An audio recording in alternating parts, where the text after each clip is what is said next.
what's going on, everybody? It's take 2 of the Rumination Project's Mental Health Monday, and I think everything's working now.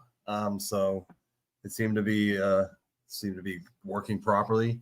And I'm gonna guess that was the scheduler on the StreamYard that screwed up, and I think I know how to fix it. But next time we'll try to avoid that happening. But as always, it's Dan Baird and my co-host Rasta, Rhino, and tonight we're talking about attachment issues. And so we'll start over again as we did last time and go over everything we did. And but thank you guys for joining us. We have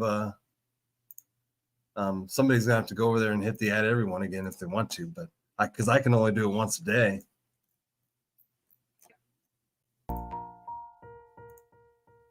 Are you there, Rasta? Yep. Oh, okay. Just making sure I could hear you. But we're going to get that hashtag back up. I don't think I have it. Yeah, we'll have to redo it again.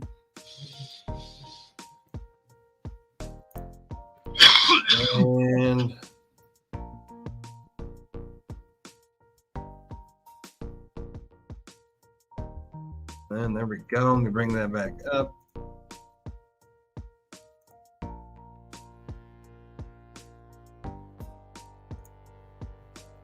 Man, now it's live. We got 2 people in it. It seems to be adding people in it. All the comments seem to be coming up. It seems to be working properly now. Right on. I don't understand it because it's connected the exact same way. So, but now it's seems to be connected better. But let me bring that other screen up so you can see us better. There we go. And you can see the hashtag. But tonight we're going to go over attachment issues. And honestly, attachment issues are something a lot of people actually deal with. And they don't even know because most of the time it happens in childhood and you just carry it on to an adult. Absolutely. So we kind of found one 14-minute video tonight that kind of went. We've played a lot of her videos tonight, and she goes through a lot of the details of it. Hi, Tommy. There's actually. Well, here it is. Well, I did have it up, and then seriously, technology, what are you doing today? But the definition of attachment disorder is the result basically, adult attachment disorder develops in adults as a result of attachment disorder, which is what we're going to talk about today, which usually begins in the childhood who's not allowed proper relationships with their parents or guardians early in their youth. So that's usually how a lot of these issues come about. They just don't have the proper relationship with whoever raised them, your parents, guardians, whoever kind of raised you as a youth. These problems can, come up in adulthood.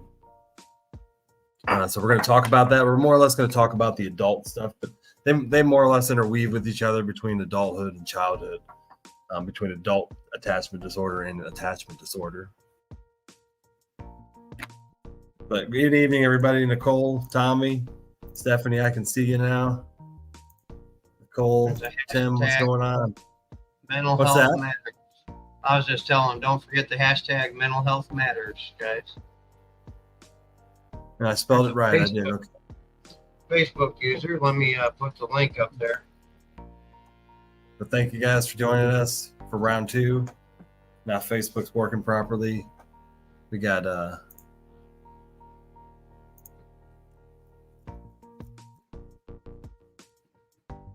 hopefully it's counting them.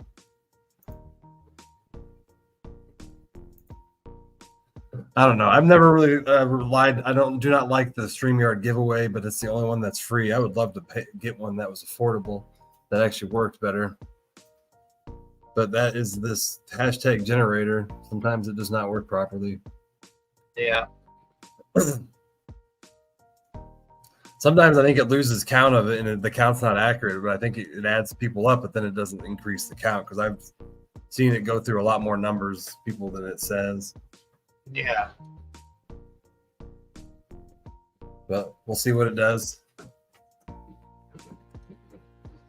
But honestly, I forgot I can't bring that up there because I have to share the screen out. So I'm going to have to put that on the banner.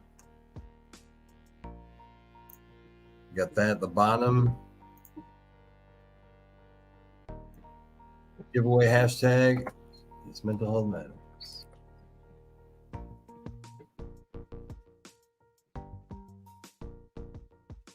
There we go. Now I can share the other screen that we were going to talk about. I got to stop that.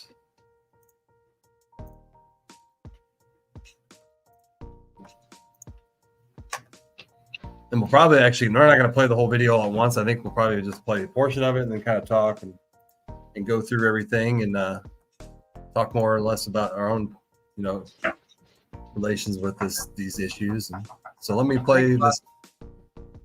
What's that? I think it was about the first 7 or 8 minutes that I watched that was pretty good. That could be even longer. I mean, I stopped because I was doing other stuff. Yeah. I think I was watering at the time or something. I appreciate everybody joining us tonight. Appreciate it very much. We're here to teach people about stuff. So hopefully this woman always, every time I watch a video of hers, I learn a lot of things that I did not know about how my own brain works or how about my own past or even my own future. So we'll play a little bit of her. And this is called the 4 main attachment styles in relationship plus the attachment theory. So she kind of talks about a whole bunch of different things with attachment styles and relationships, but there's really 4 main ones that we're going to go over. We've talked about attachment many times before, but today I wanted to help you understand how it might be impacting your day-to-day life as an adult.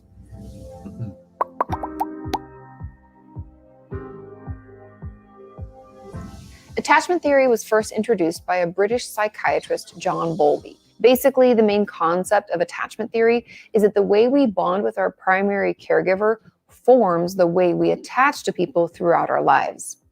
What's important to note is that attachment theory is founded in the belief that whatever happened in our early relationships is seen in our mind as a rule for future ones. And we go out into the world with this blueprint looking for things that fit it. This is how attachment, bonding, and relationships work. The point of learning about this is so that you can understand and can identify some of your adult relationship patterns, and that's what I want us to dive into today. There are 4 main attachment styles we have as a result of how we bonded with our primary caregivers. Each one of these experiences shape the way that we, number 1, view ourselves, number 2, view others, and 3, view attachment or connections with others. So what are the 4 main styles of attachment? Well, the first is secure attachment. And this happens when our primary caregiver is responsible to our needs and we have a secure place to wander out and explore the world. But we know we have a place to turn to if things get scary or overwhelming. Our minds learn, in the simplest of terms, that you are trustworthy. I am trustworthy. And this bond, this attachment between us is trustworthy.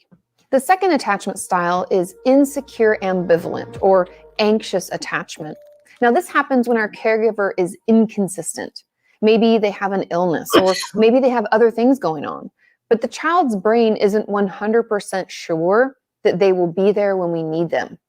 And as a result, we cling. We can panic when there's separation because we aren't 100% sure that that person's going to come back. We never develop a sense of security around ourselves or the bond between them. It just feels insecure. The third attachment style is insecure-avoidant attachment. Now, this is formed when our primary caregiver doesn't respond to our needs with sensitivity or care. We feel alone in our needs and our upsets. And we learn that we're better at navigating our needs and emotions completely on our own, or that we are the only person we can trust when it comes to getting those needs met. We learn that we are trustworthy, but others are not. And attachment in general isn't helpful for us. And as you can see, this could lead to us isolating or engaging in what I call toxic independence, thinking that we're the only one that can do what we need to do. We learn that we are trustworthy, but others are not. And attachment in general isn't helpful for us. And as you can see, this could lead to us isolating or engaging in what I like to call toxic independence. The fourth style is disorganized attachment.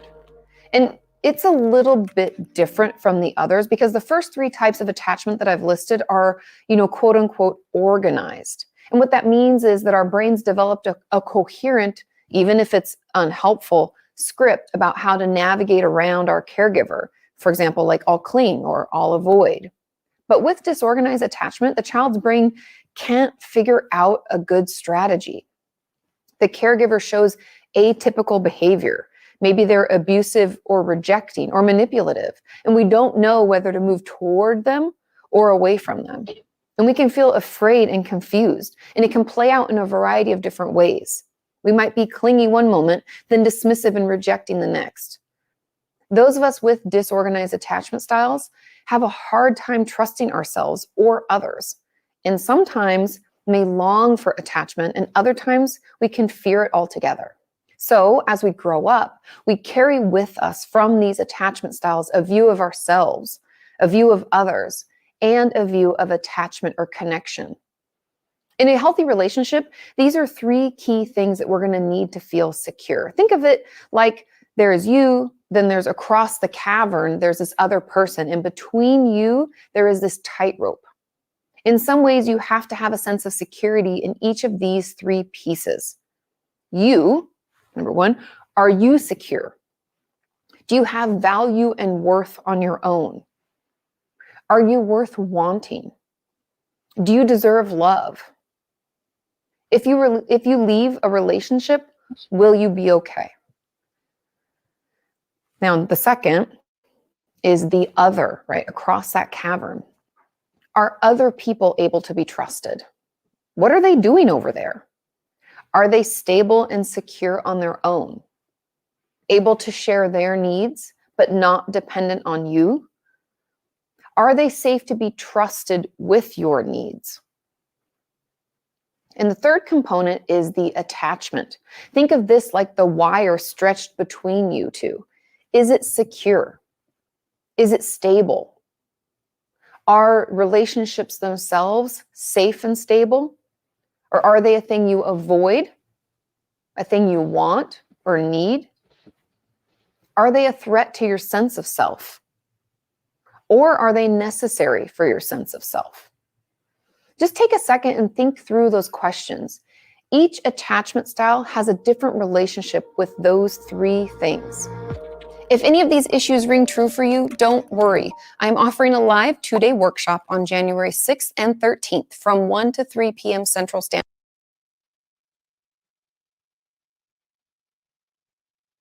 You're on mute, Dan. I think the 4 different types that she talks about are really interesting. I think that I definitely suffer from the anxiety one because I get anxiety when I get into relationships because I didn't, as I've always said through my treatment, I found out that I didn't have a relationship with my mother, and that's what led to me getting bipolar. And I see how a lot of these attachment issues actually can lead to somebody getting bipolar later in life if you don't treat, the attachment issues earlier in life. And I can clearly see that when she talks about that the attachment issues that I see now based on, not having that mother bond as a child. And I think that a lot of men actually have those issues. When you say men have mother-son issues, they go a lot deeper than than you realize. They go deep into the subconscious. These attachment issues, affect you a lot deeper than people realize. And that may be the reason that a lot of people get divorced, even in in that case, because attachment issues can lead to a lot of relationship issues if they're not dealt with, or if they're not brought to the level of awareness. If you just completely deny that you have issues, then a lot of times you'll never figure them out or heal them. Sure. So awareness, just becoming aware is important. Sure. Yeah, watching the video, I'm watching it earlier, I determined, I've fallen along the line of disorganized attachment and a little bit of the insecure avoidant, that toxic independence kind of give me that it rung a bell with me, because I guess it falls true for a lot of Gen X. We was told, go outside, go play, come home when the street lights come on. We were out there all day long doing whatever with whoever and wherever, and I kind of taught myself how to feel what feelings, this and that, and then the disorganized attachment. My dad never showed that. He raised me, so I never got that I guess that motherly response. I always got that drill sergeant response, so to speak. So, I fall in both those categories, and I love these videos because it's stuff that, like you said, Dan, it's awareness.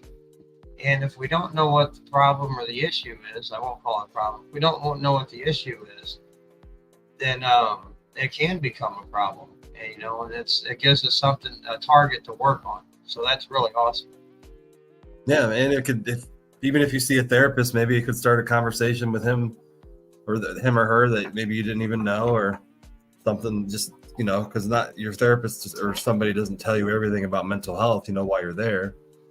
So there were a lot of times where I went to a therapist and I was very unaware because I was so ignorant. But it's not like he sat there and mentioned that, hey, you may have bipolar.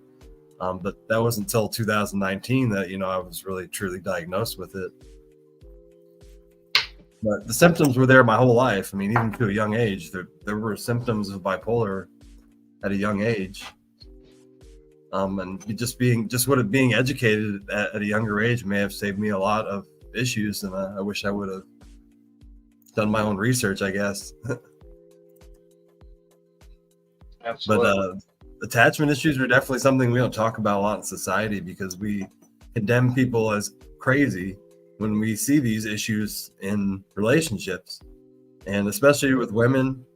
If we see issues like this in women, we just call them crazy, stay away from them, they're no good, or you hear a lot of that stuff, but it's really not something like that. It goes a lot deeper.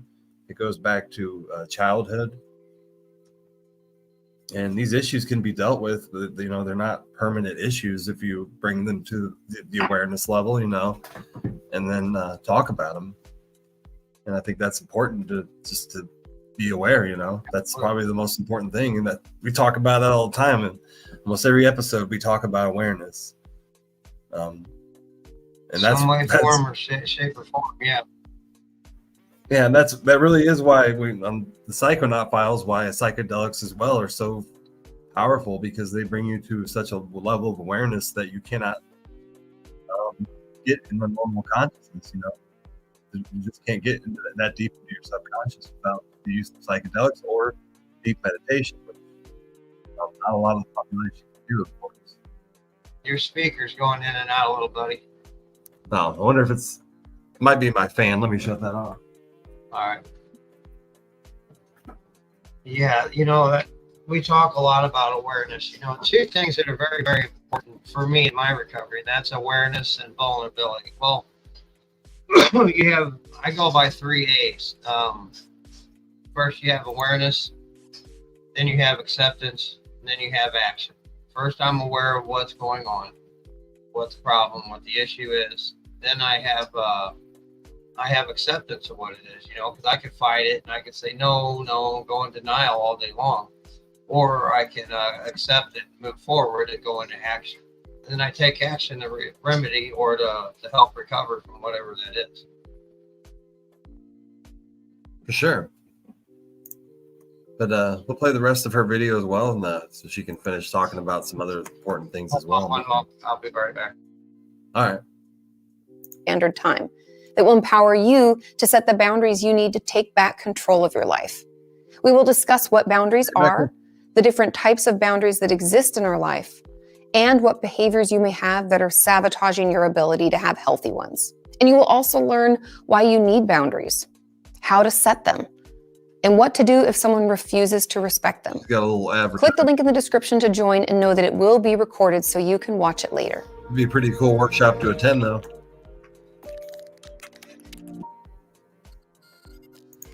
If we are securely attached, we operate from the view that we are trustworthy. Our partners can be trustworthy, and that attachment and bonds are helpful and safe. In our adult relationships, Our view of self is secure. We tend to have a sense of our own self-worth. It's not that we think we're perfect, but we feel secure in who we are. And we can take responsibility for our mistakes, weaknesses, express our needs, and seek help if we need it. We feel capable of navigating hard things and conflict. Our view of others is that they can be trustworthy. We aren't expecting perfection, and we also don't expect them to fail us. When they make mistakes, we're not shattered or idealistic. We look for healthy accountability and responsibility. We think other people can regulate their own emotions and also be vulnerable. And we operate as if attachment itself can be a good and helpful thing. Relationships are things we want, not things we avoid. When they need space, we think that means they need space, versus thinking they want to leave me or they're abandoning me. When they move toward us, we're happy for them to rely on us as we rely on them some too. And we can manage conflict. Now, secure attachment doesn't mean our relationships are perfect. And it doesn't mean we never get into unhealthy relationships, but it's usually associated with higher levels of healthy partnerships.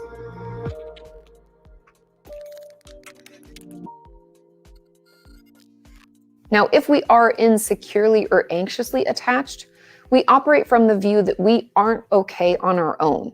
We lack self-esteem, and so we cling to others, using their love and the bond itself to help us feel safe. In our adult relationships, we lack a secure sense of self. We aren't sure if we're truly lovable. We aren't sure if we're good enough. And so we're constantly trying to use attachment to prove our worth. We may feel a lot of fear and anxiety or feel really clingy. Our view of others is dependent.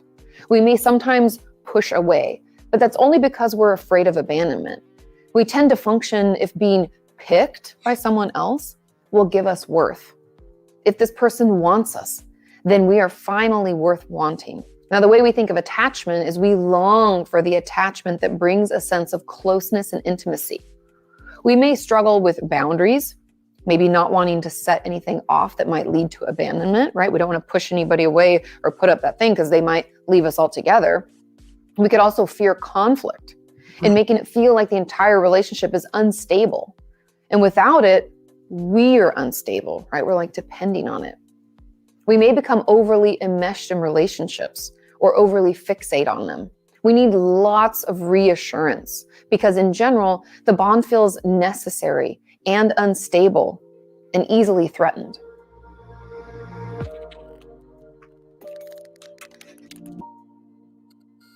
If we are insecure avoidant, we may have a sense of security with ourself, but we do not trust other people, and we may not feel safe in relationships. Our view of self is secure. In some ways, overly secure. We trust ourselves and ourselves alone. Like we are alone or able to meet our needs, right? We like to be independent. And if someone tries to care for us, it might feel inappropriate or at times even threatening. Our view of others depends on the relationship. The closer they get to us, the more we might be turned off by their needs, weaknesses, or vulnerabilities. We might think of them as being too needy or clingy, even if they're not actually those things. Our view is that others should, like us, meet their own needs and not ask or help or lean on others for support. And we operate as if attachment itself can be a threat to our personal security. It might feel too confining, and we may think of ourselves as a person who doesn't need it. Like, I don't need anybody else, right? Intimacy and closeness may feel like they're a threat to our freedom. We may even prefer short-term flings or relationships without any commitment.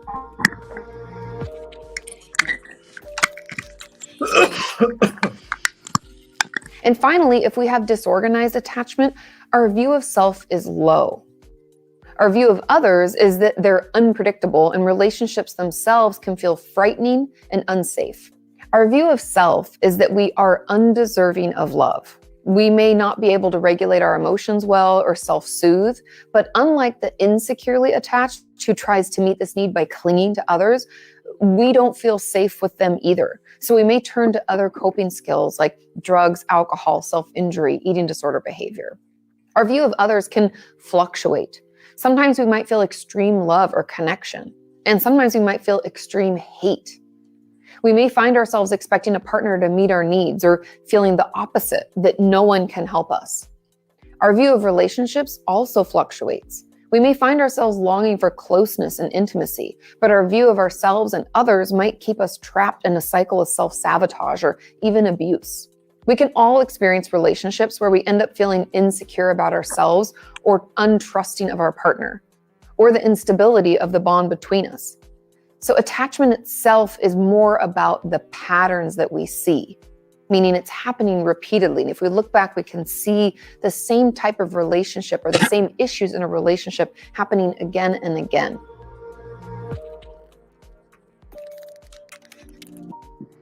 Good question.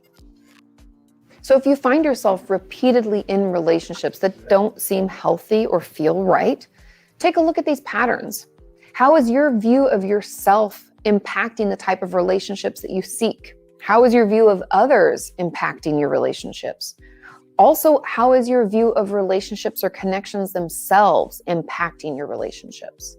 Consider the questions that I asked throughout this video and take some time to maybe journal or jot down any of the patterns, or maybe there was just a certain phrase I said that really rang true for you. Start jotting that stuff down and paying attention, because if we don't notice it, we can't change it, right? We can't move in a better direction if we don't know where we've come from. And it really helps for us to identify some of these unhealthy attachment or relational patterns that we've had in our lives so that we don't continue repeating them. I know that we've all felt at one time or another, like, what am I, just a fly strip for dysfunctional people? Like, why does this keep happening to me?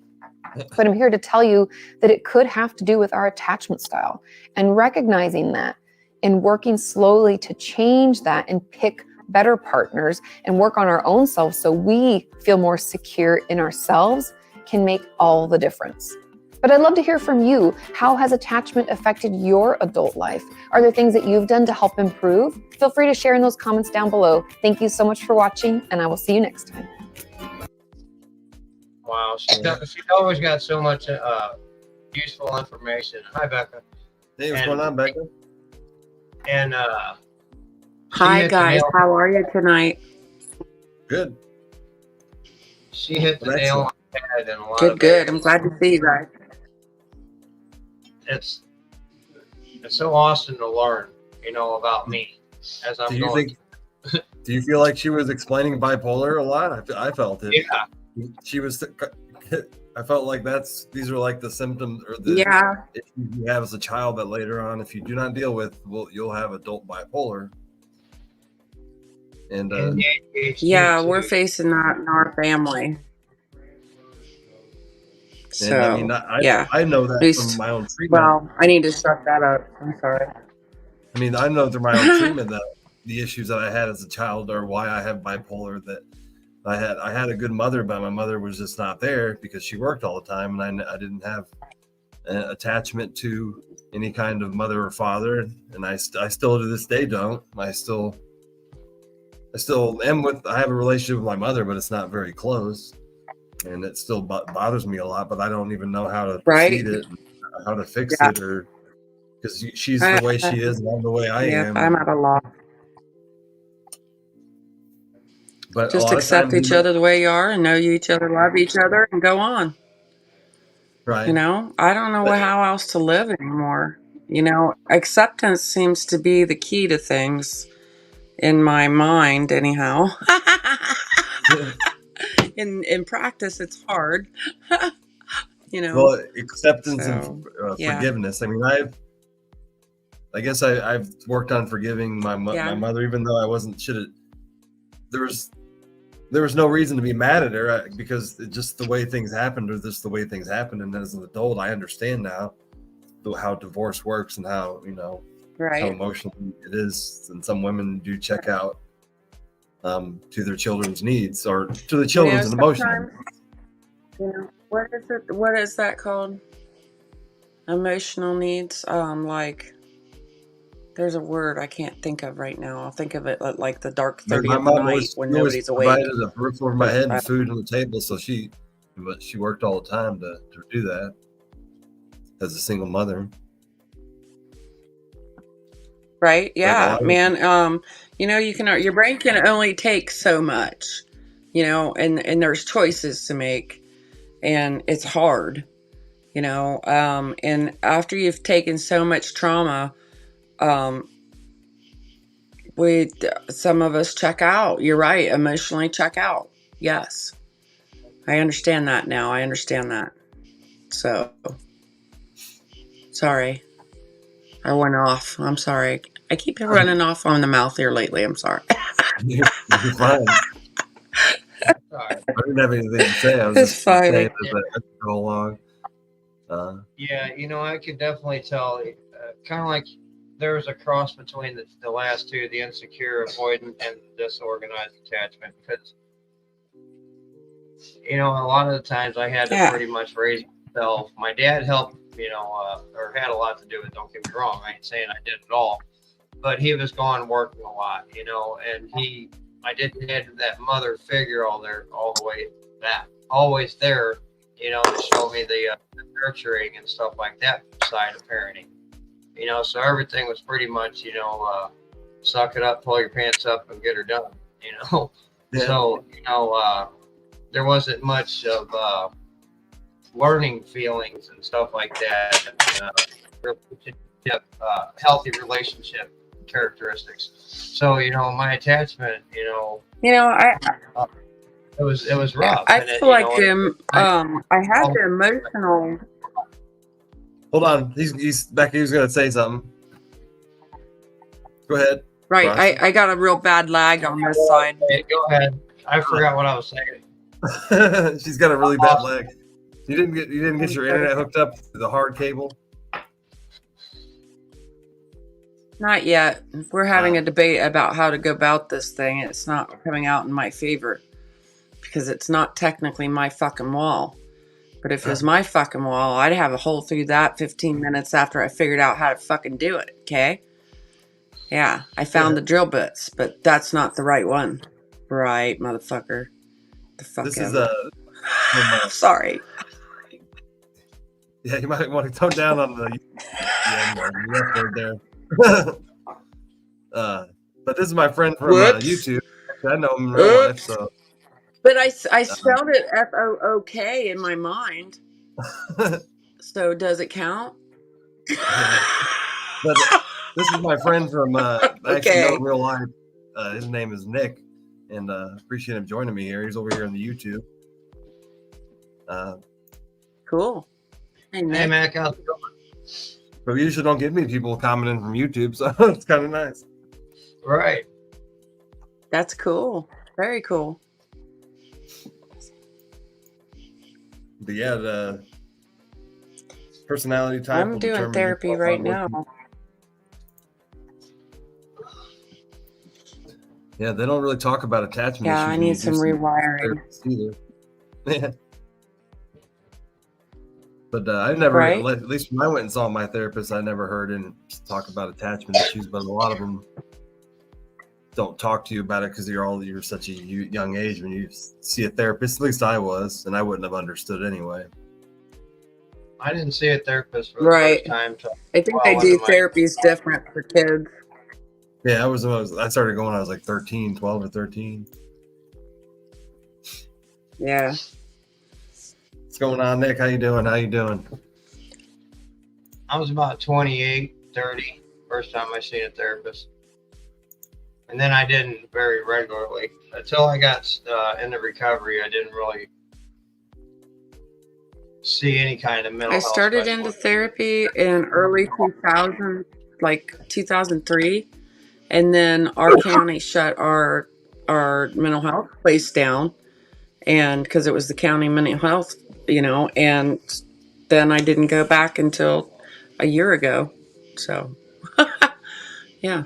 So I finally got back into it and got led in the right way. And now I'm in therapy and it's good.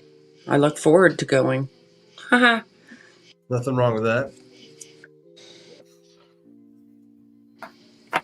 Your own therapist. That's okay, Alyssa. I do, but a lot of those attachment issues, it's weird. It's really weird. They all lead to mental illnesses when you get older in life and you don't deal with them.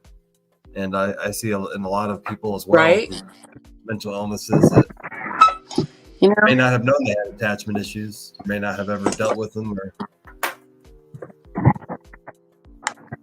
whoa, sorry. Stephanie's over the YouTube now too. Nice. Seems like your connection is getting better now. Maybe a little bit. My therapist, I had such a close relationship with. I actually stayed the night at his house one weekend. He had a farm, and I went That's and stayed not there for. real great. What's that? What's that? You stayed the night with your therapist. No, I stayed out. Is that what you stayed said? out with his family, and we went out to his farm, and I Oh. visited his farm. And so I had such a close relationship that he told me to come visit there, and it was, I always had a Yeah, close relationship. that's with him. good. He still practices today, and I've always thought about calling him because he hasn't seen me for 20-something years. Why not? I Why know not he call remembers him? me. Do it, Dan. That's awesome. Yeah. I mean, if that's He a good experience for you, you know. Yeah, he practices about an hour away Yeah. from here. That's freaking cool, sir. I like that. Did you have anything you wanted to add? Yeah. Rasta? All right, guys. I don't know what I'm doing, but I'm getting ants on my feet. Good for a minute. What's that, Becca? Is he frozen?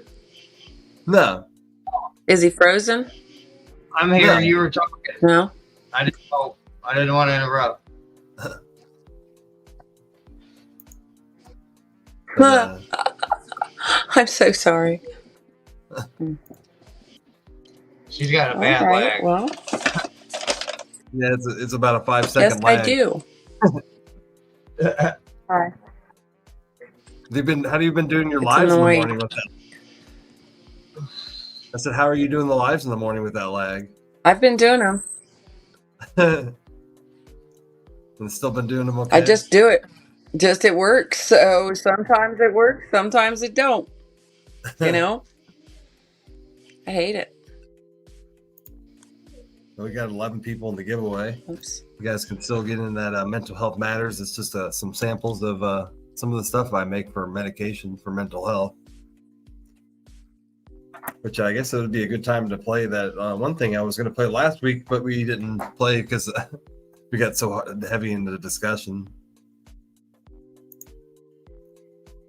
So as always, we play that something in the news. If I can find my intro video.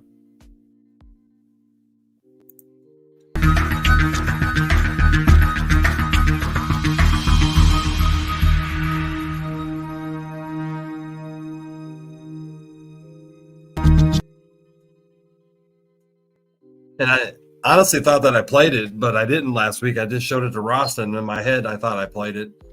But it was actually an interesting story that from the news of somebody who talked about mental health, who somebody I didn't even know had a mental. But she had some really interesting advice, and I don't know if anybody remembers the Jewel, the singer from the 90s, the hit Grammy singer. But she has, she's pretty. She's what? I said she was awesome. I meant is awesome. I haven't heard anything about her in a while. Well, yeah, I think it's because she got into mental health treatment kind of things, and that's why she didn't really make a lot of music. And there's actually a video here I was going to play that actually showed her story. And she used to have panic attacks, and now she's into really heavy mental health. But this is a really interesting story, and I think she has a lot of interesting just things to say. You bring that up here. What happens in life, we do get to choose how it changes us. I want my life to make me more loving, more kind, more resilient, more generous, instead of the opposite. That's my choice. That's my active practice. I'm Jewel, and I am a singer-songwriter and mental health advocate. When I moved out at 15, I had left an abusive environment. My panic attacks really began about that age. And then I became homeless when I was 18 and hit a whole new level and became agoraphobic. I wondered if happiness wasn't taught in my home, was it too late for me? I really realized I had 3 choices: kill myself, stay how I was, or change. And I wanted to change. I was so uncomfortable in my body and my thoughts that I just wanted to escape all the time. I was just wanted to disassociate. To me, real self-care actually has to be, how do I create a life that is so in agreement with me that I'm not wanting to escape being in my own body? Having practicable techniques is what rewires your brain. I practice meditation for about an hour a day. Even if you're not meditating, writing is one of the best mindfulness exercises. I do think it's important for people to make time and space for a relationship with yourself. We'll spend time on our job, or we'll spend time with a boyfriend or a girlfriend or a partner, but we don't cultivate a relationship with ourselves, making it that important to where you have a friend come watch your child for a half hour, or your partner, even if it's 2 minutes, to sit and breathe. It's time for me to cultivate that relationship with myself. One of the things that a lot of kids with suicidal ideation struggle with is, of course, this feeling of, this is forever. I can't live the rest of my life this way. One thing is to realize nothing is permanent. Everything changes in the universe. Your terrible feeling, even your depression, can't last forever. That got me through a lot of bad moments in my life. I call it buckling myself in. I just had to buckle myself in and sometimes just wait it out. I started to develop tools that would help me wait it out and maybe might help it pass sooner. What do I do with anxiety? One of the best things you can do is actually very simple. Take 10 deep breaths, and there's a lot of science behind what it does. So breathe with me. I took notes on it. I was studious. I practiced things. I experimented. And those things actually got turned into a curriculum now that help hundreds and thousands of people. I wanted to start my youth foundation to share the things that I had learned in my life to help other kids that were falling through the cracks, that didn't have access to traditional support systems, so that they could get happy. I'm also a One Mind champion on their board. Our goal is to create services so that people struggling with any mental health issues can have a healthier and more productive life. We have to talk about it. We have a brain, it's like nobody's ashamed when they get a cavity. Why are we ashamed when we're struggling with negativity or anxiety or bouts of depression? We can help, we can teach, we can learn, and you can definitely make a huge impact on it. We've talked about attachment. There's a lot of positive words she said there. Yeah. But I meant to play that last week. I don't know if did we lose her video?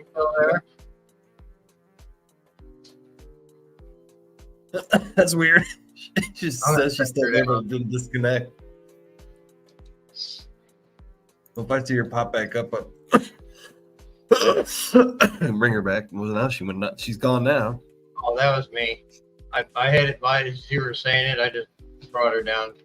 She comes back. She said she was getting antsy anyway, so she might have bounced to another revive. She does that a lot. She bounces around. Peaceful in my own presence. Heck yeah. That's awesome, Melissa. Yeah, it's nice to see a woman. Looks like she does a lot of work with children, mental health. Jewel does, from what the video shows. That's cool. But it's good to have celebrities help with mental health or start their own programs in mental health. Yeah, Celebrities, musicians.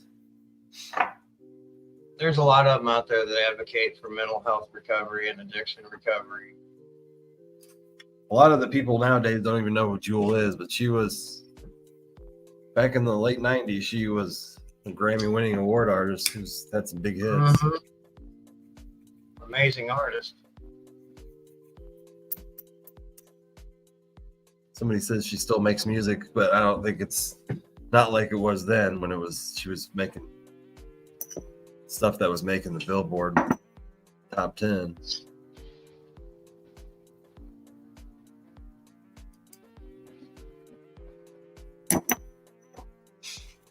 But Elisa May, she remembers.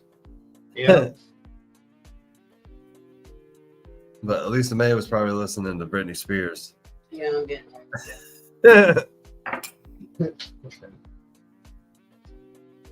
Were you listening to Britney Spears or Jewel? But I think Britney Spears was 5 years after Jewel. Neither. Slayer. She's my idol. Slayer and Leonard Skinner, depending on what mood I was. Classic rocker. My Facebook user.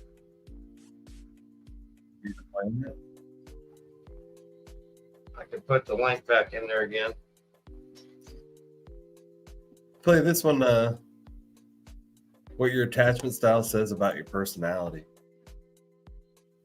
So this is kind of interesting stuff. This is that science that he was talking about. My friend Nick, about personality type will determine their mental health, hardworking, and rewriting. And there's so much truth in that.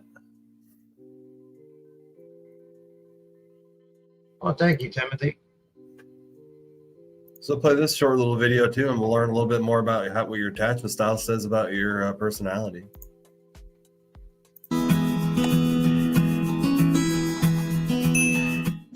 Hey Psych-goers, welcome back to another video. Before we begin, we would like to thank you for all the support that you've given us. Oh, you're welcome. Psych2Go's mission is to help everyone learn more well. about psychology and mental health in a fun and digestible manner. Now, let's begin. Did you know that your attachment style can say a lot about you? In the same way the Myers-Briggs personality type can reveal the kind of person the you are, Myers-Briggs your personality attachment style can also provide insight into the types of relationships you're likely to develop. However, you should note that just as with any type or style, this is only meant to be a guide. So keep watching to find out what your attachment style says about you. So what are the attachment styles? Attachment styles look into the relationships between people. It was first developed by John Bowlby, who was interested in the behaviors infants had expressed when separated from their caregivers. He defined attachment as a lasting psychological connectedness between human beings, which can be observed and categorized through a pattern of behaviors and motivations. These attachment behaviors were later developed into 4 distinct categories: secure, anxious-ambivalent, avoidant, and disorganized attachment. Secure attachment. Are you comfortable with yourself? Children with a secure attachment are more independent and have a good sense of self-esteem, which helps them perform well in school and with social relationships. As adults, you're able and more willing to attend to the needs of your loved ones without complications. According to Mark Manson, people with a secure attachment are able to reassure anxious types and give space to avoidant types without feeling insecure. Your strong sense of independence and healthy self-esteem allows you to set healthy boundaries in your relationships. Anxious-ambivalent attachment. Are you always suspicious or doubtful of other people's intentions? Anxious or ambivalent attachment in children may have been a result of inconsistent attention from caregivers. Your parents may become warm and nurturing one minute and cold and insensitive the next, which may make you confused and distrustful of them. Yet, you still have to cling to them to get your needs met. This alertness and suspicion of others will carry over into adulthood, where you may require constant reassurance for the anxiousness and distrustfulness you feel. Avoidant attachment. You withdraw yourself or repress your emotions when you're stressed. As a child, those who develop avoidant attachment likely did not have their needs met by their caregiver. You may have been discouraged from crying or expressing your feelings, which may cause you to lean to ignore your wants, needs, and sensations to maintain your relationship with your caregiver. This habit to disconnect and minimize your emotions can continue on to adulthood. As an adult with an avoidant attachment, you may perceive your partner as needing too much attention or being too clingy, since you are uncomfortable with emotional intimacy. Disorganized, avoidant, fearful attachment. Do you sometimes not know how to react or feel about your parents? Disorganized attachment develops when a child feels that there is no secure way to get their needs met.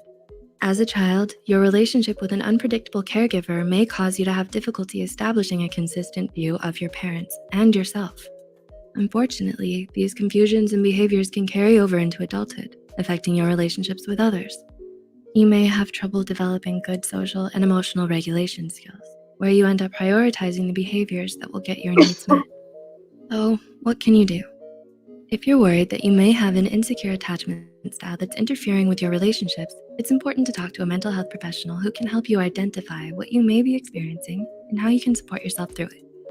Do any of the attachment styles sound familiar to you? Tell us about it in the comments below.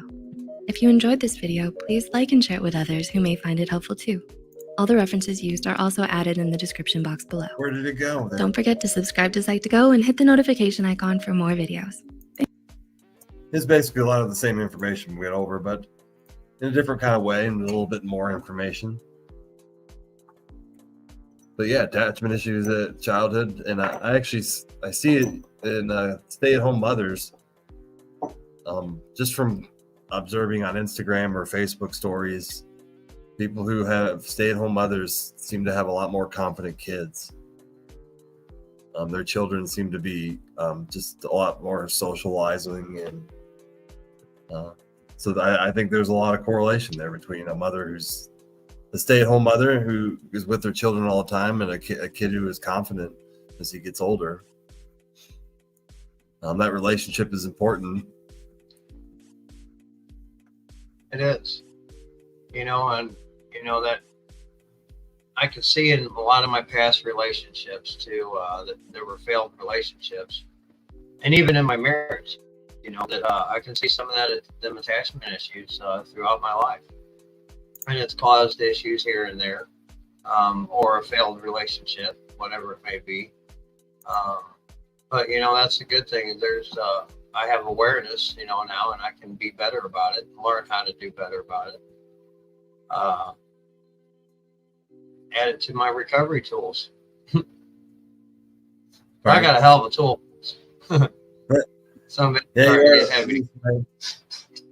You're right, Elisa May. It's a lot rarer now. I was actually thinking of somebody I follow in my Facebook who she's a stay-at-home mother, and just the way her children interact with just the world it's really extraordinary. Her kid is really intelligent, confident.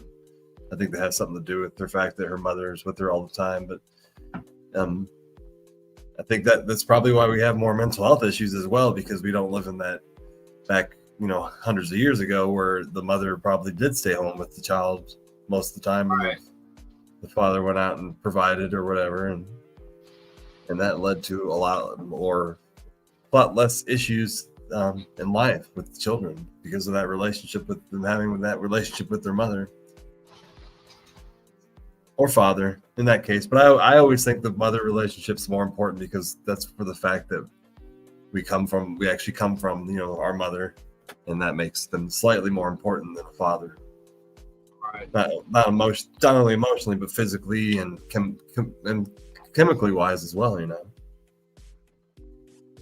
That's the name of it, Elisa. Thank you. Me and Patty were just trying to think of that just a minute ago. Yep.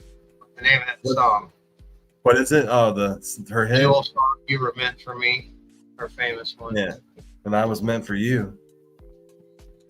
It's a good song. She knows how to play a guitar too. That was I know. Didn't she do she did some stuff with Kid Rock too? Picture, was that one of them? Not sure.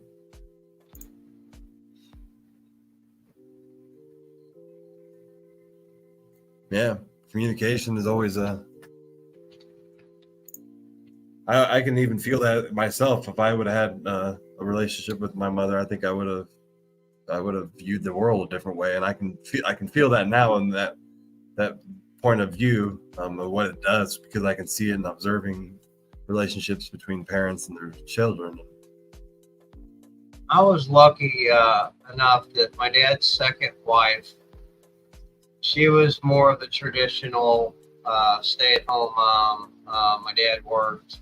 She had 2 kids as well. She was my stepmom, my dad's second wife. But I did get some nurturing, and I got, I was taught, that's where I got my manners.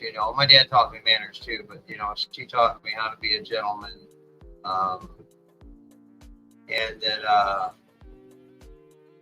just I got a little taste of that nurturing, but then they got divorced. And my dad's third wife, I kind of put up a wall. And that's where some of the attachment issues was. You know, I was afraid to let anybody in. You know, that she was a great woman, my dad's third wife, and I just didn't give her the chance. You know, I felt she was gonna leave again. I guess, you know, that already happened twice. I don't know. There's a lot of attachment. What was that? Disorganized attachment characteristics I seen in my relationships due to all that. Not saying my parents are the reason I'm the way I am, but my upbringing is the way I, you know, it's not that they purposely, you know, did something, or it's just they did the best what they could with what they had, you know, and this is what happened. I don't get me wrong, I'm a good person and I have a lot of good morals and stuff, but there's a lot of things that, you know, trauma and stuff like that, you know, that causes a lot of people's mental health and how they carry on through their life. It's kind of why we're here, you know, to talk about that, you know, and there we go, awareness, you know, and vulnerability. Those are two words that you'll hear us talk about a lot. That awareness, you know, is, hey, this is what's going on. And, you know, that acceptance, of course, you know, like Becca was talking about, acceptance is a big key.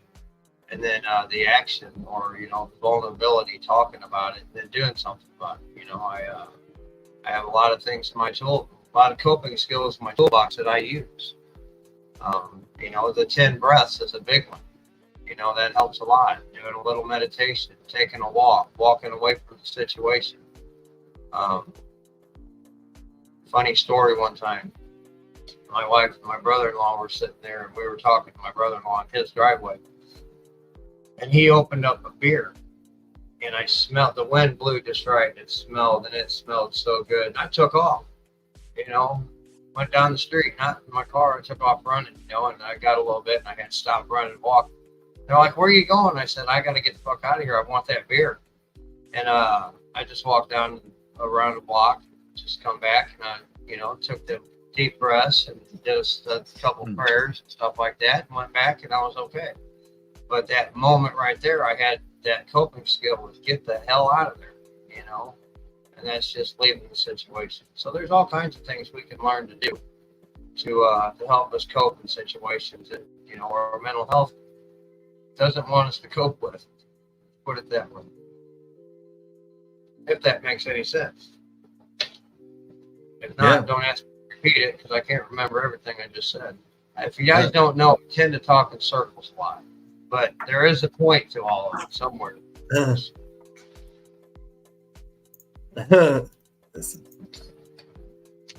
Yes, I was triggered, Joe. Triggered like a fucking bazooka. Bazooka Joe. Yeah, you know, I'm blessed today for, you know, people I can talk to. Love you too, Zach. But, you know, I'm blessed today for people in my life. You know, my nephew Zach there, he's seen me through a lot of shit, you know, but knows that I'm a lot better than I was. And that's the point, trying to be a better person than I was before. Little by slowly, one day at a time. But I get there.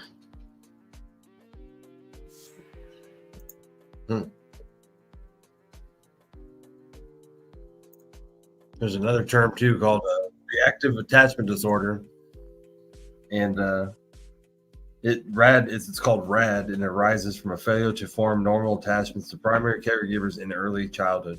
So that's when you literally don't have any attachment to any caregivers between the ages of 6 months and 3 years.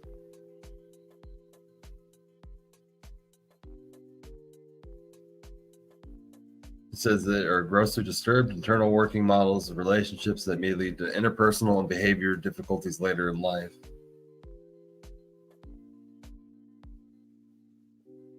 So it's just a little more severe than attachment issues. This one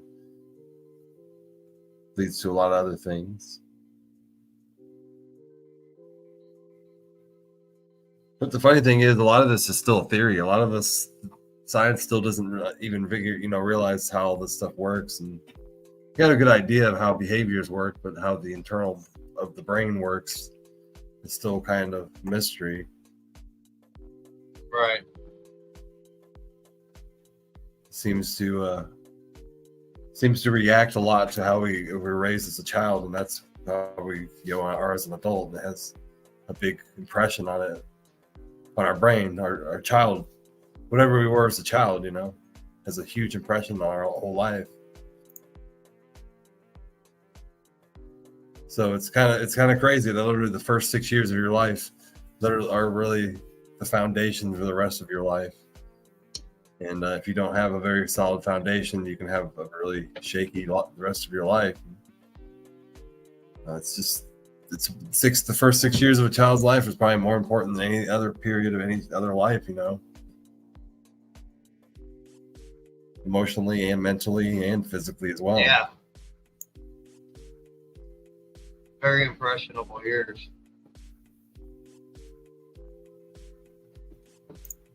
Thanks, I Sam. was reading here too that it seems to be a lot of adopted children because they never have a true true attachment to anybody, especially if they're moving around a lot between adopted families. Yeah. See, that was cool about me. I didn't know I was adopted until about 6 months before my dad died. And at that point, it didn't. I mean, sure, it rose some, there's some issues there, don't get me wrong, but nothing major. And I don't look at him any different. I looked at him, I had more respect for him because he took care of me and he didn't have to. It's a long story, but. Man, it says there's not even any universally accepted diagnostic protocol for reactive attachment disorder, that it's still such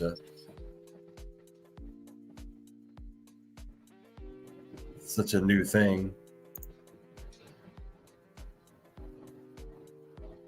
Well, attachment disorder is not a new thing, but just diagnosing it in children is still so difficult.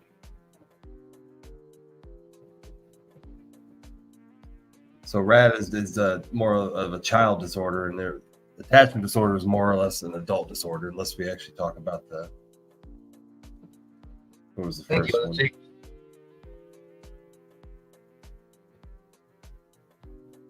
Adult attachment disorder, AAD.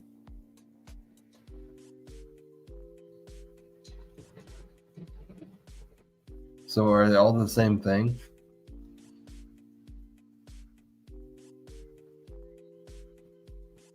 Kind of. Looks like reactive disorder is just a little more severe.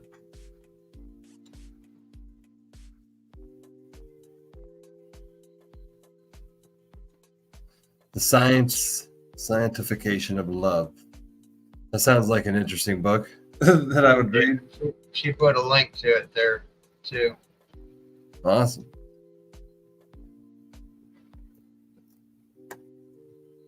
I always like to understand how love works. I honestly didn't believe that love was kind of real until I did mushrooms, and I realized that love isn't all over the universe. It's all over every species. It's in our brain. It's part of life, and it's needed to survive. So I kind of think fascinating about it. I like an acronym. There was an old timer one time, and there was somebody talking about, controlling others and stuff like that, and truly loving someone is letting them be themselves. And love stood for let others voluntarily evolve. That's pretty good.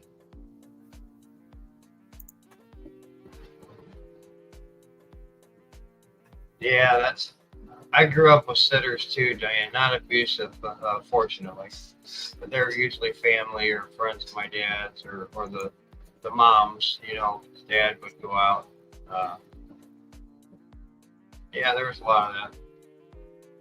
I had a really mean stepmother when I was a younger kid. Excuse me. She was just always mean and just yelled rude a lot. That's really the issue with her. My dad. That was my dad's second wife.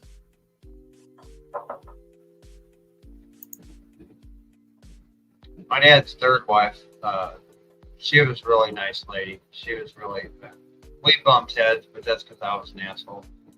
But she was a really good lady. She was good for my dad too. I wouldn't get in between them. Well, there's a difference between yelling and abusing. Like when one time she would threaten if we didn't eat our food or if we threw it up that we would have to eat the vomit. Like, and I think she was serious. Damn. She was like just like that kind of mean. Yeah. That sucks. I don't know. I never got tested. But it seems like she's changed now. I actually know she still lives in my town. I don't know her that well, but she seems to be in a whole different career. But people change. That makes sense, Lindsay. Is that the Facebook user is? Yeah, It's Lindsay. Oh, okay. I know who that is. Yeah, she's awesome. Thank you for the information.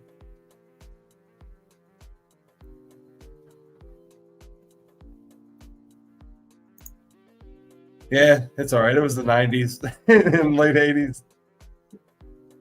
That was when they used to spank you at school too, so everything was a different time then. I got a few of them. I used to get spanked at Adams School many times. I was a bad kid. Bad kid that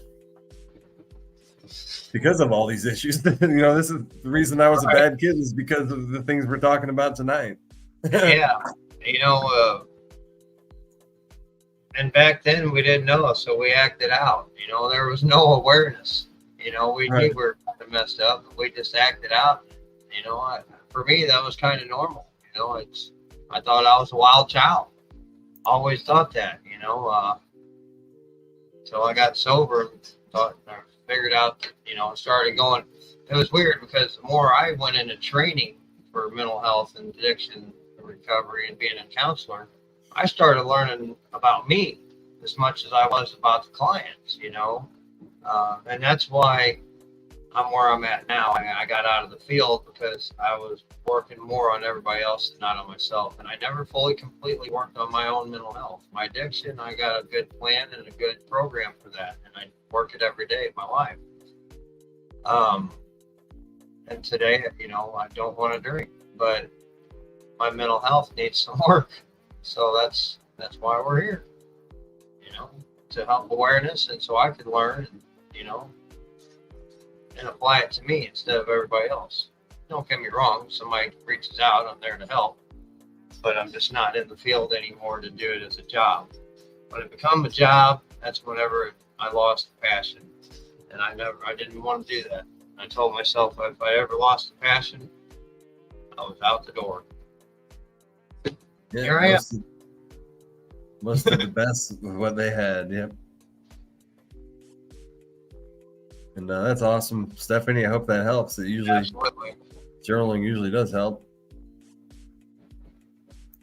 I need to do it more, but I don't. But now that I have a less stressful job, I think it'll happen. Got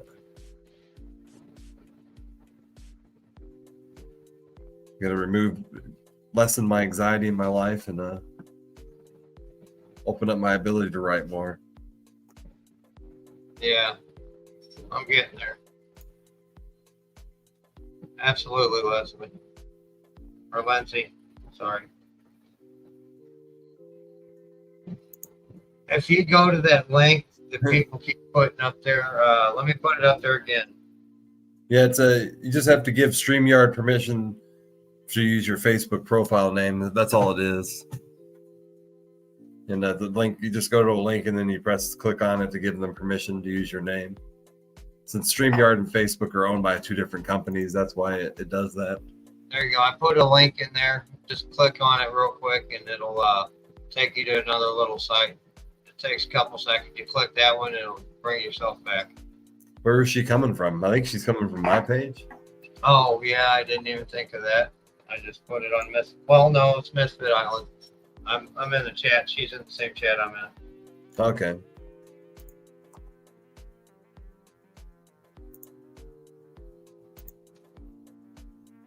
Oh, now you can see her now.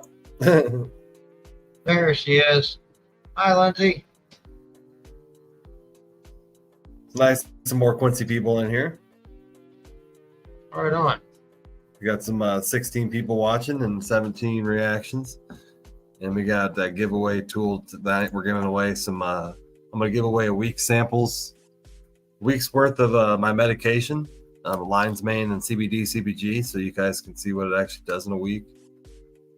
That's a week's plenty of time. Actually, a lot of times people feel hours after they take it. It's that profound of an effect. She's here now. Here, motherfuckers. So if you want to get in that giveaway, hashtag is mental health matters tonight. Mine looks horrible, Joe. It's bent over one way and bent sideways another way, but there's little bitty. I'm training it so it looks kind of fucked up, but it's gonna be pretty. I'll send you a picture here in a little bit.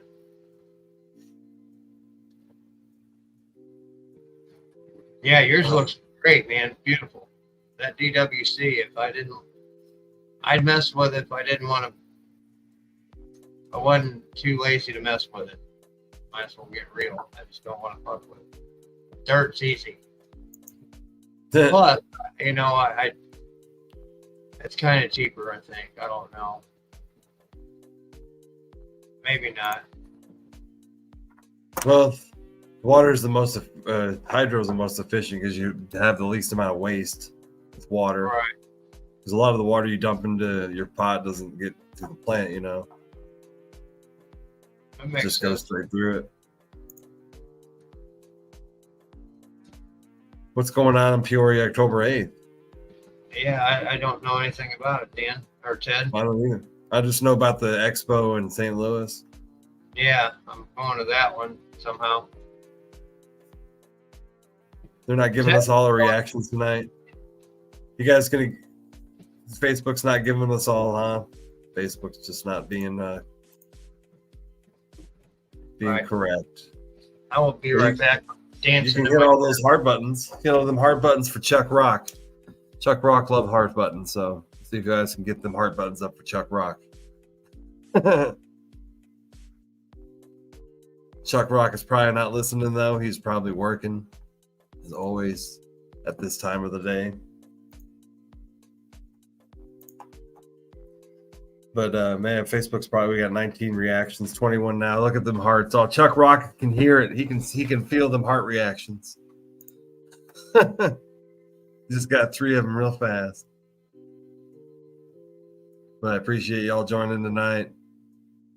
Get in that giveaway. See what all this medication I sell does, because it is phenomenal stuff. I like it. I'll even send you the sample of the CBD as well, which is great if you have issues sleeping. I tell people that all the time. If you have issues sleeping, take CBD. It is better than taking anything else. It's way more safer, way more natural. And I do sell that as well. I sell this stuff for $26. It has 20 milligrams of CBD in 1 capsule. There's 60 capsules in here. They're going to last you a long time. Take one of those before bed, you're going to get some good sleep. I'll tell you that much.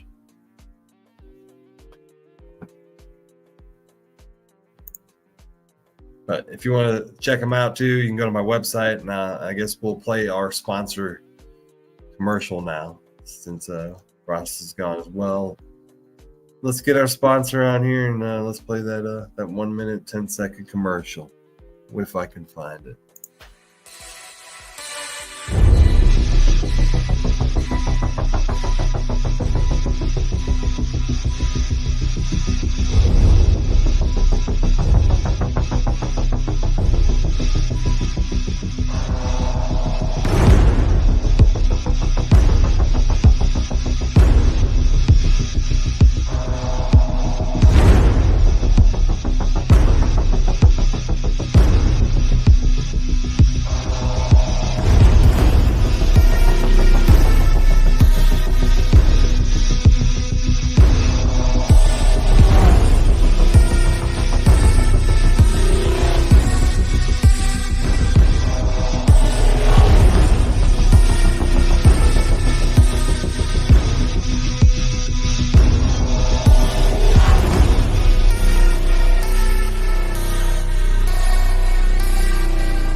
Vicky, if you need something for energy, lion's mane is where you want to go. Lion's mane is definitely your most natural energy. Not only does it awaken your brain, but it also awakens your immune system.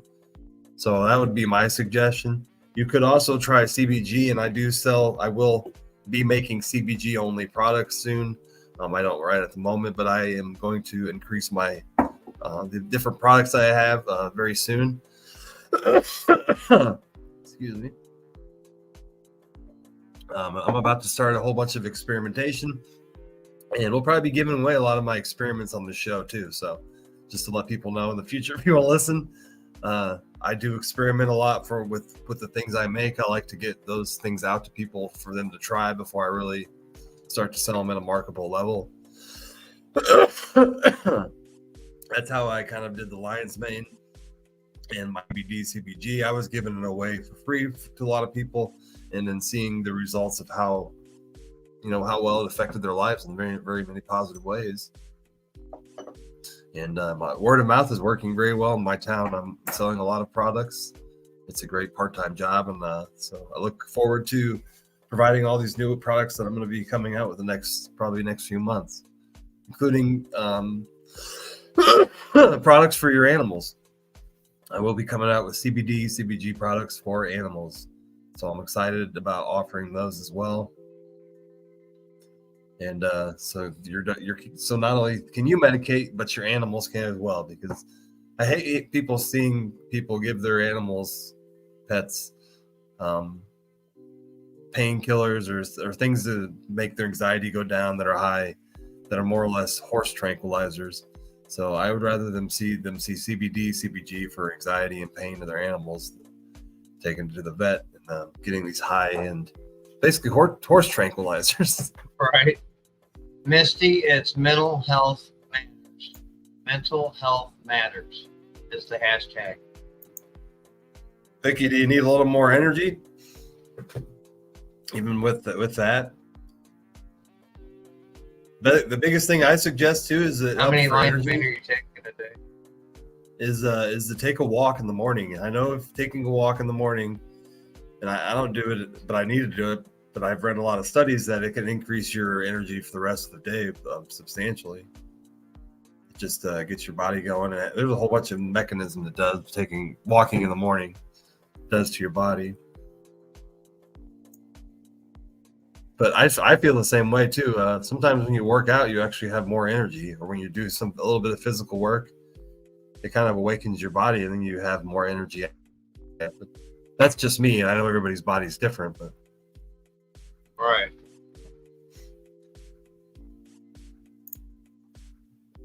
But if you're not having energy issues, there's other stuff out there, but a lot of it's not safe and natural, like caffeine. But you can take up more lion's mane. I mean, you can take 5,000 milligrams a day. It's not going to hurt you. The recommended dose is 1,000, but you could try 1,000 at night and 1,000 in the morning, and see what that does, Vicky. But nice try, Tim. send me your smoke ring. I don't think so. Nice.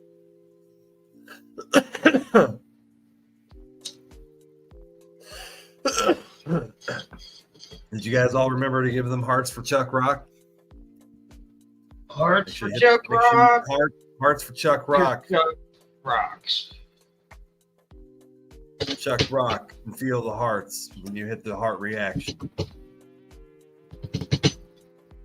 Because mental health matters. Split the dosage up. Yeah, I take them in the morning. The lion's mane in the morning, and then the CBG at night. And I see a big difference in not only my mental health, but my sleep, and then my energy during the day. I take 2 in the morning as well. And if I'm feeling a little groggy, not groggy, but tired, I'll just take a nap. Dang fly. That's a giant fly. He's going to die.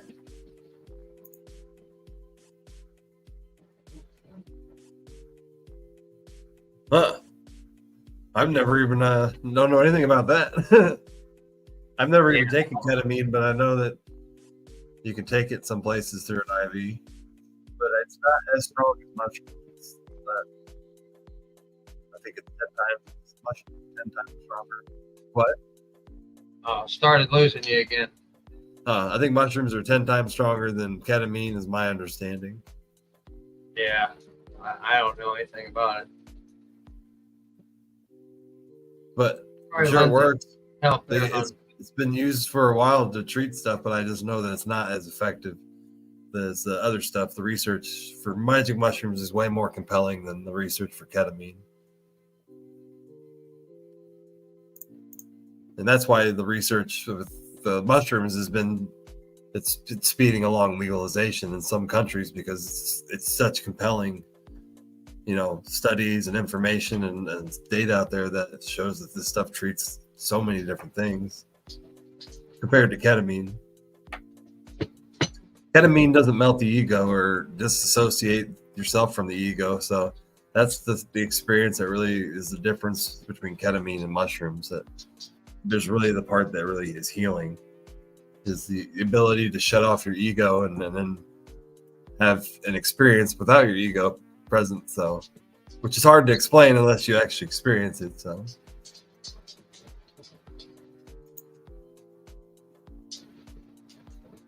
But the ego dissolution or the ego dissolving is one of the experiences that I think every human should experience. I think being able to see that or feel that happen is something that can change your life.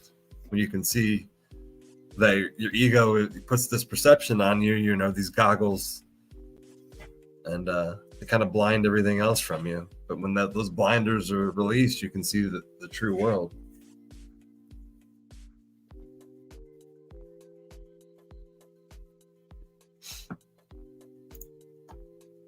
Yeah, I know somebody else who used it for PTSD treatment and found a little bit of success, but a lot of the big studies they've given them to former people in the military, and not only they gave them magic mushrooms. What was the other one? MDMA. MDMA is really, really big for PTSD right now. The research for that is really compelling and really intriguing. And there's a lot of veterans. Yeah, a lot of veterans are coming out and saying that they were literally cured of their PTSD with 3 treatments of MDMA. Ayahuasca is another one I've heard of, Lindsay. No, is DMT MDMA? Are they the same thing? They're not the same thing, are they? No, they're not the same thing. MDMA is, what is exactly MDMA? That's more like ecstasy, I do believe, but don't quote me on that. It's legal in, it's ecstasy. It's legal in Colorado. So they legalized MDMA, peyote, mushrooms, and then the other one was it the cactus? No, the toad. So they legalized those 4 psychedelics in Colorado. But ayahuasca is not legal anywhere in any state right now, or in any country, but besides. So a lot of people who do ayahuasca leave the country to do it. They usually go to Jamaica or Brazil. You did a hell of a lot better at spelling than I would have. Joe Kelly, I need to move. Yeah, right. We don't need to move to Colorado. That'd be a hell of a community. We'd all go do DMT or psychedelics with Ash Grows. Yeah, we'll all start our own rave. Dude, they already live in Colorado. They already have legal access to it as well. If they choose to, they can legally use psychedelics there, and yeah, nobody can do anything about it. That's just awesome. And yeah, more states will follow. By the time the year 2030 comes, I think this country will be a whole different country when it comes to many different things, including mental health treatment. So I think that by then a majority of the country will be legalized with marijuana and mushrooms. Hopefully way sooner than that. I think it's still 2024, 25, but You got to see what No. Canada does. Once Canada legalizes, the U.S. may follow. Misty, have you ever tried them before? I mean, besides mental health, for your mental health, have you ever had shrooms? Just curious, because if you haven't, just try a gram or so and see how it goes. Just see how you're gonna feel. Don't go buck wild right off the bat. No, I think he was talking to Misty, Lindsay. Were you talking to Misty? Yeah. Yeah, that's what I thought. This fly is gonna. This is a giant fly flying around in here. Little bastards. Happy times. Sometimes they're not happy. Well, it depends on what your intention is. Yeah, exactly. I went into the intention of healing my bipolar, and I'll tell you what, there were not a lot of happy times. But I almost had him. You keep getting away.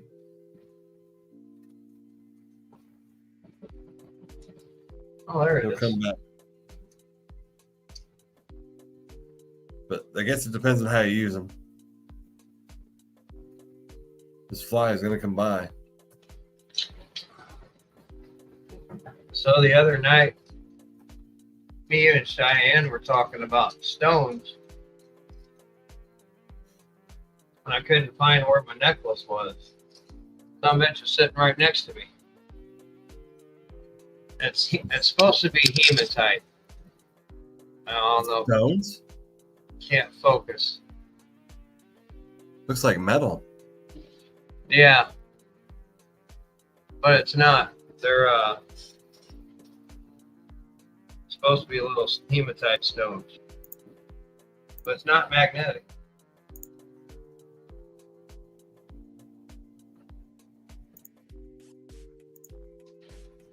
At least I don't think. I don't think I tried. Hi, Sandra. Ha ha. Peyote is very happy. I'm gonna go.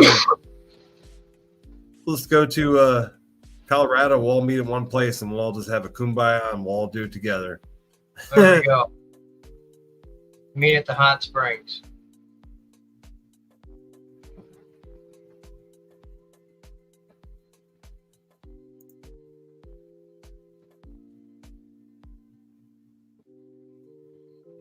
I have to look into that sometime. I've heard people say that as well. No, thanks, Lindsay. In the It had future, a we'll cross, definitely. cross on it, but I lost it. It fell off. I lost it.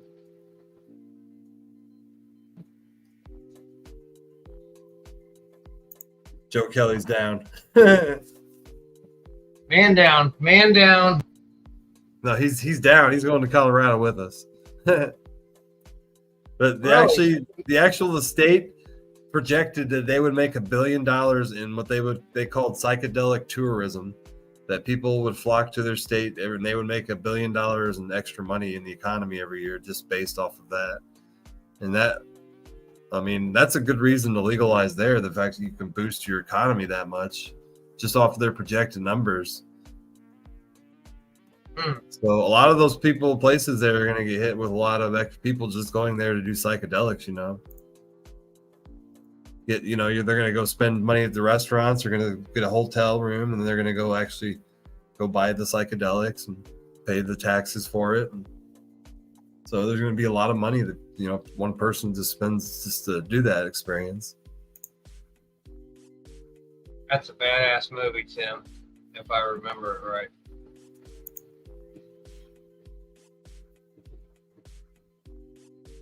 Yeah.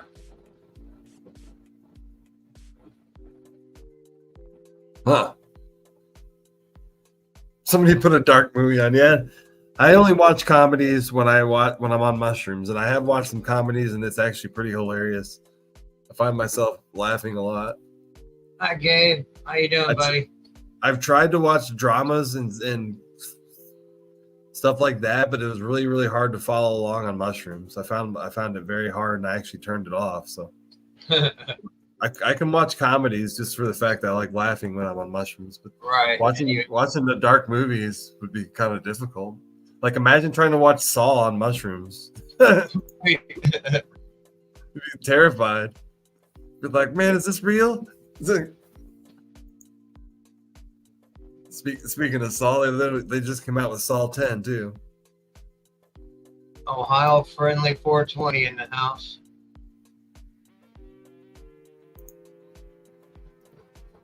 But I guess that would be the best. That'd be a hell of a way to celebrate Halloween. You take a psychedelic and then you watch a scary movie.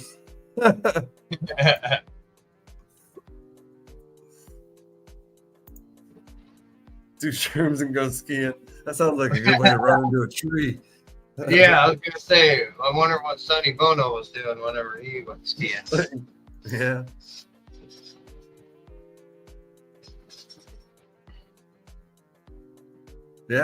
Yeah, we miss her too, but we can't have her on every episode, I guess. Yeah. Yeah, she's awesome. Yeah, she definitely knows a lot too. For sure.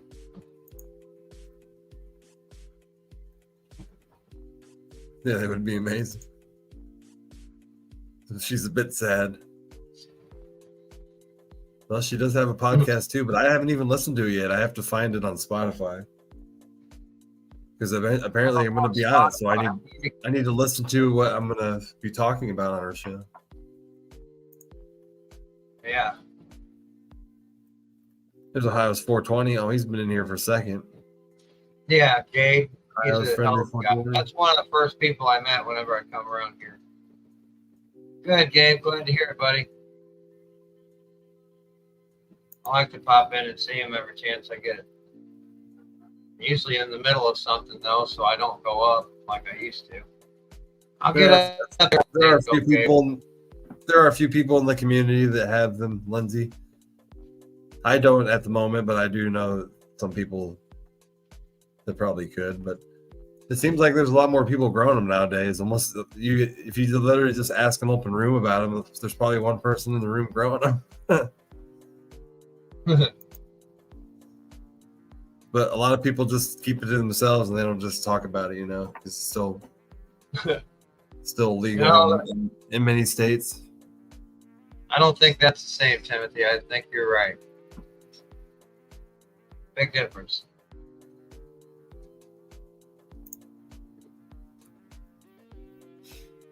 Who would probably laugh? Oh, you can just message me, Lindsay, about it. That's fine.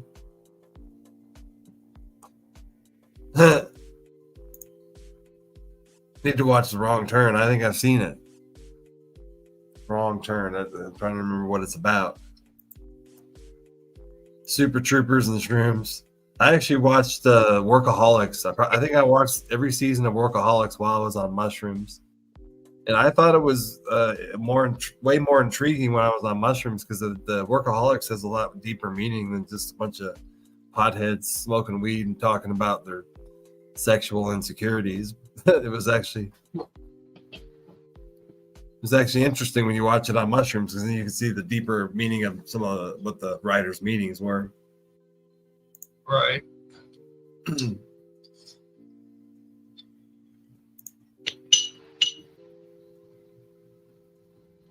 There was another show on Fox. I think it was Fox. Little Dicky's show. Is it called Dave? I think it's called Dave. But Little Dicky made a show based on his real life, but it's a comedy. It's a dark comedy based on like his sexual insecurities, kind of not real sexual insecurities, but men's in general. And it's actually really hilarious. But I kind of watched that when I was on mushrooms once. And I don't know if anybody else in the crowd has ever seen that show, but it went 2 seasons. I think it was supposed to come out with a 3rd season, but eventually will. I'm glad you come and hung out, Lindsay. Yeah, I appreciate it. It's all Matrix of the first time. I'll bet at least.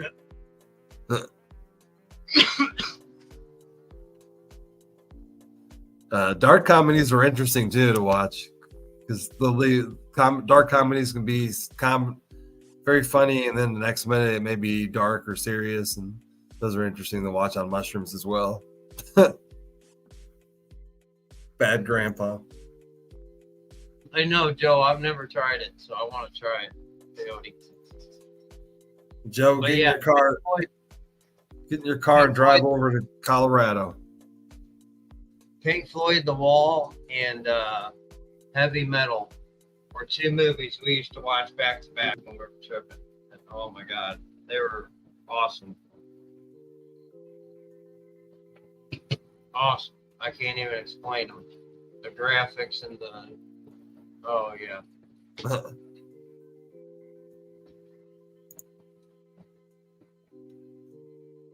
Who else is another good one? The cartoon.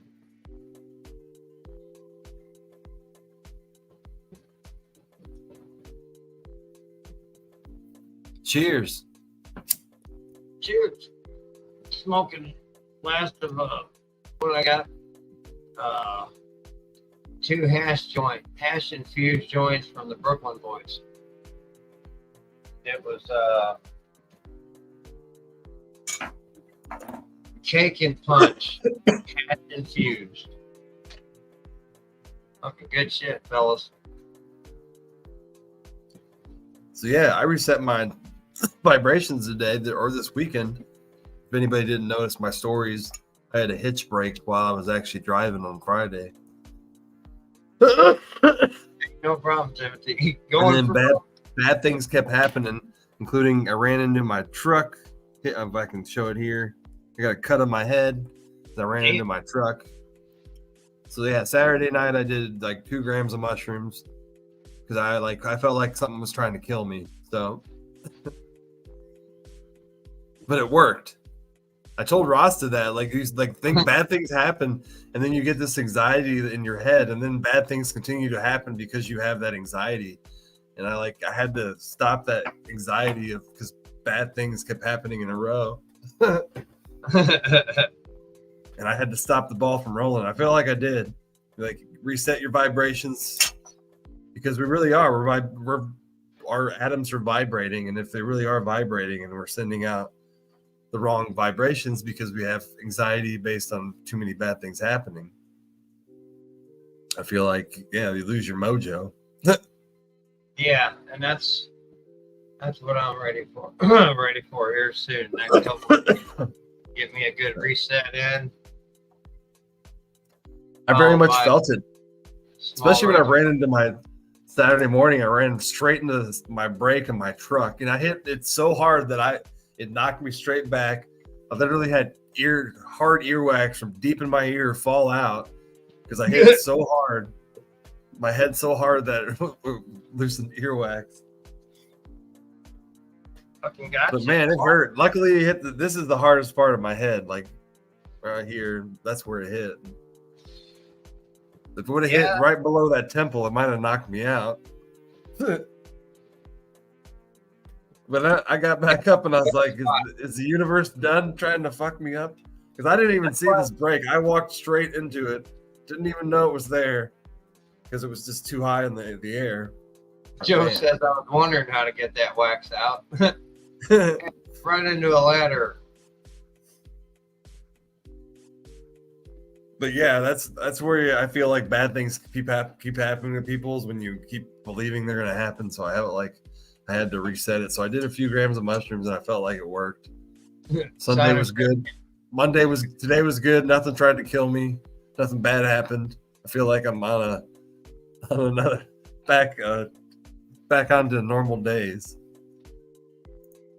Because Friday was something else, man. Like the truck, one of the trucks broke down. I went and got another truck, and then the hitch broke. I had to deal with the police twice that day. A cop almost caught me smoking a bowl. Oh, man. He walked up on me loading the bowl, but I caught him when he was walking up to me. He scared the shit out of me. Yeah. And then the second time I had the encounter with him, they pulled me over Friday night because my hitch broke and I did not know it broke. And there were sparks flying down the road. But what basically happened is the hitch half broke and part of it fell down, and then it was riding on the jack, and the jack was just sparking down the road. But man, I got pulled over by the coolest cop. He stayed for 45 minutes and helped me. It was 9 o'clock at night, so it was dark. So he held the flashlight, and we had to hack. We literally had to pull the sawzall out. Luckily, I was pulling the job trailer with the tools, and we hacked the other side of the frame off of the jack because it actually broke the jack. Then it was jammed in the truck between the truck and the road. So we hacked it off with the sawzall and took about 40 minutes on the side of the highway. But yeah, at least the cop was there with his lights too, because that makes people get off the way, because that scares the shit out of me when people don't get over when you're pulled over working on your vehicle and somebody comes flying by 3 feet away. But they see the cop lights, they always get over then. So yeah, I broke 2 of my boss's trucks in one day, but not my fault. Both of them were justified. You could even see the rust spot on the hitch. It broke right on a bad spot of the hitch, and it would have happened to anybody who was driving it. Same with the other vehicle. The turbo boost went out, and he's been having issues with it for a while. So the truck had the same issue before I got it. But the boost is fixed. I got my truck back tonight because I've been driving the other employee's truck, and I don't really like it. I like the truck he gave me because it's got a lot of fucking power. It's a big old diesel. So now I'm back to hauling with the truck that's meant to haul, and I don't have to break any hitches and stuff like that. So That's good. I hope that never happens again, because like that's pretty rare for a hitch to break. I've worked construction for 25 years. Oh yeah. I've only known of one breaking, and the chains caught it, and it was in town, so it wasn't a big deal. They're going like 20 miles an hour. I mean, but I was dragging this thing at 65 miles an hour. Didn't even know I was dragging it. I'm surprised you didn't. It was more like a sled. It was on the jack, and the jack it's like a sled. So it was just riding on it. Never a dull moment, you're right.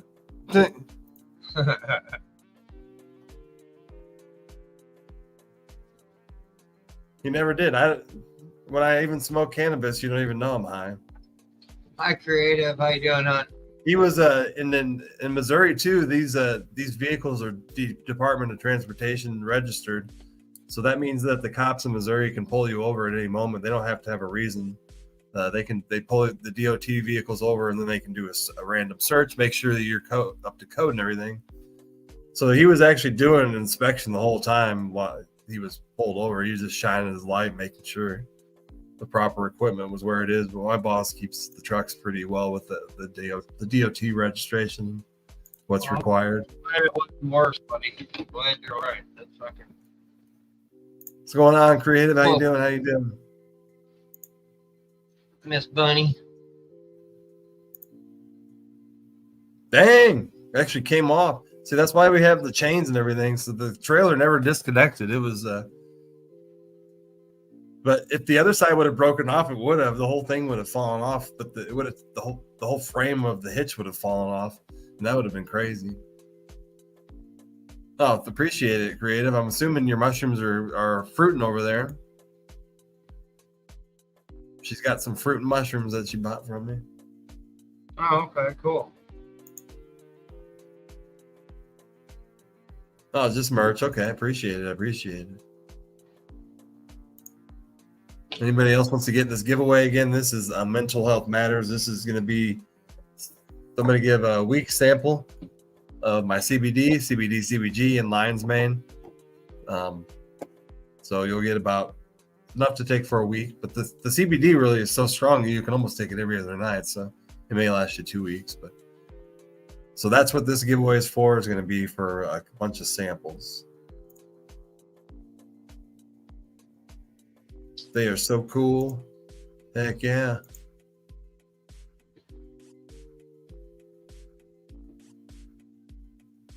Going up a hill too, that's even worse, man. That's coming up with some speed.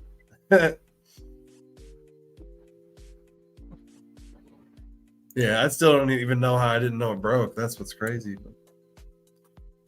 Shit happens. I guess you don't know what it feels like when a hitch breaks, and because you never experienced it. Right. But I think it happened in the transition between the road and the gravel. That's why I think it happened. That bump in the road was the last crack, the last bounce it needed, and it cracked it the rest of the way. But we can give this giveaway now, and there'll be anybody else wants to get in. I'm going to give it 2 more minutes. And we'll spin it.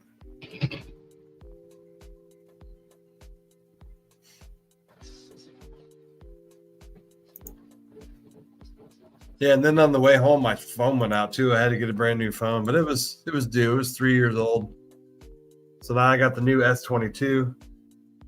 But it is kind of odd. The minute I get my phone, my boss is trying to communicate with me, and he's like, he couldn't call me for an hour until I get home, and he was like, "Man, I thought you got hit by the side of the road or something," because I called him and told him where I was, what was going on, and he couldn't get a hold of me. I'm like, my phone fucking took a shit right after everything else took a shit.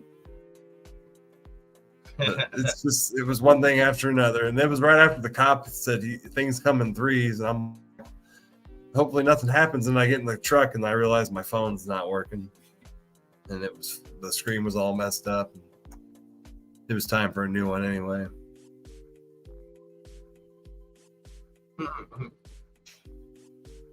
Drop that hashtag. Let's hit it.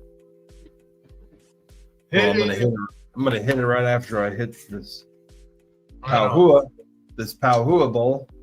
I got some snowdrift. Still got a little snowdrift. Tomorrow or next day, I gotta go chop one down. It'll be strawberry trade rate. All right. Good luck, everybody. Let's see who wins. Good luck, everybody.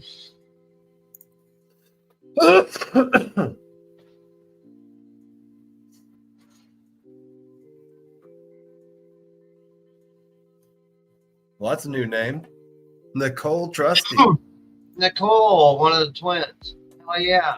Congratulations, Nicole. Oh, well, let me get to it. Oh.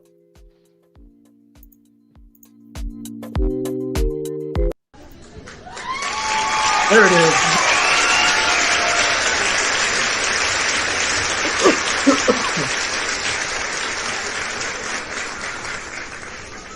Probably gonna loop it, isn't it? No. Nicole Trusty. You got twin named Natasha. They're great. You're great people. Congratulations, hon. I don't know if she's still in here. She doesn't have to be. Right. Write her name down. Message her. Although it's very helpful if they are here, because sometimes people, I have given giveaways that people never message me back and they never got it. But those are I don't know what to do when they don't message me back. Right. Wayne, what's up, buddy?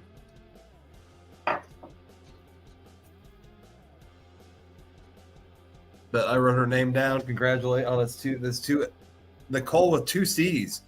Do you pronounce that the same way? She's not here to tell me though.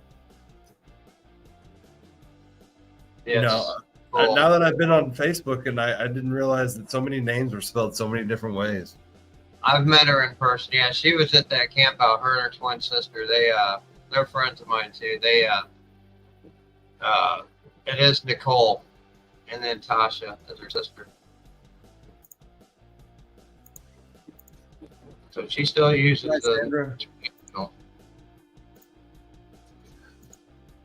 I was smoking some Pauhua. Pauhua. Didn't have the loop on. I apologize. Congrats. Greetings. Congrats.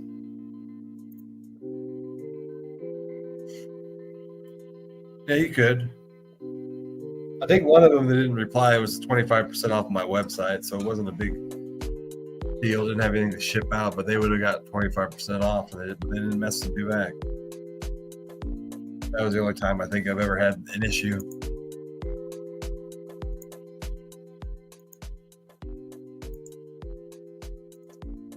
Wayne Cruz in the house. What is up?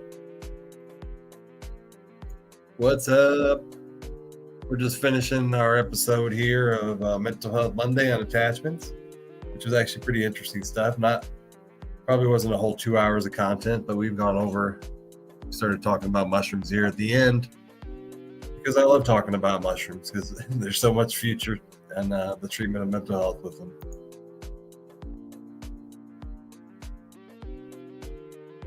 You never heard of which one?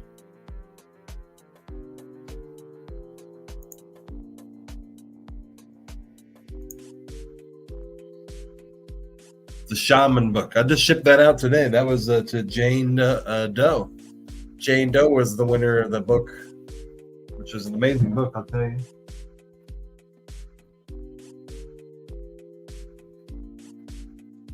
Let me get. We take that down. But yeah, that book right there is an amazing book. That was the one I gave away Thursday night, and Jane Doe was our winner. But go check that out. It's actually $13 on Amazon, or maybe $12 or $13. Great book for that money. You can get it in hard cover or a soft cover, or you can have it in Audible as well, which I have it in the Audible selection. I love listening to it. Ugh.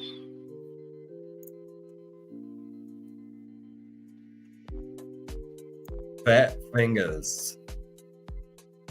But don't forget, hit those love reactions for Chuck Rock. Chuck Rock loves them emojis. Chuck rocks. Give them 3 more love potions there. 3 more love reactions. On that. I got this one today in the mail. You got that chakra. I got the other one coming, the one he just showed. We're spreading the message of the shamans. Oh, yeah. And we'll have plenty of more episodes about shamans in the future. Who knows what my path is. Try to get some real shamans. Yeah, and when you do, I got an idea for a guest. Her name's I'll go to Shaman Africa Van and find me a shaman. Oh. There you go. Hey, I still want to go to Kenya. I've something in Kenya that I've been fascinated with since I was a kid. I don't know what it is, but I guess I have to go there to figure that out.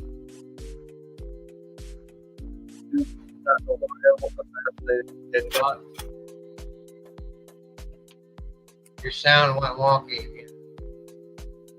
I don't know. I'm still here. Yeah, that's weird. It does that once in a while. I don't know if it's mine or which very well could be.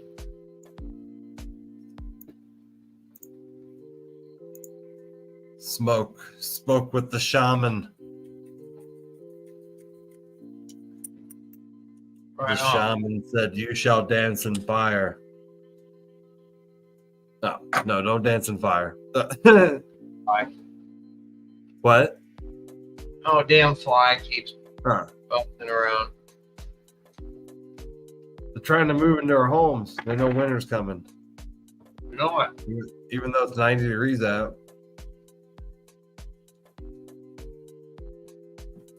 What's going on, Amanda? How you doing? Did I take the hashtag down? I did. Okay. Please. Did you get the fly? No, it's going to be fire will be involved.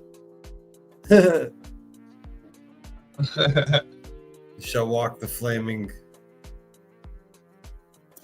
fire. Fire, fire, fire. But what kind of fire? Not the coal fire?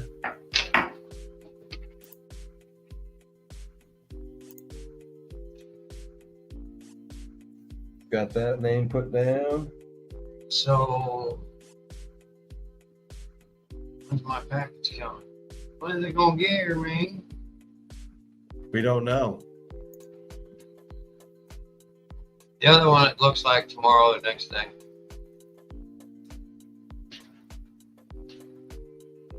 Something like that. But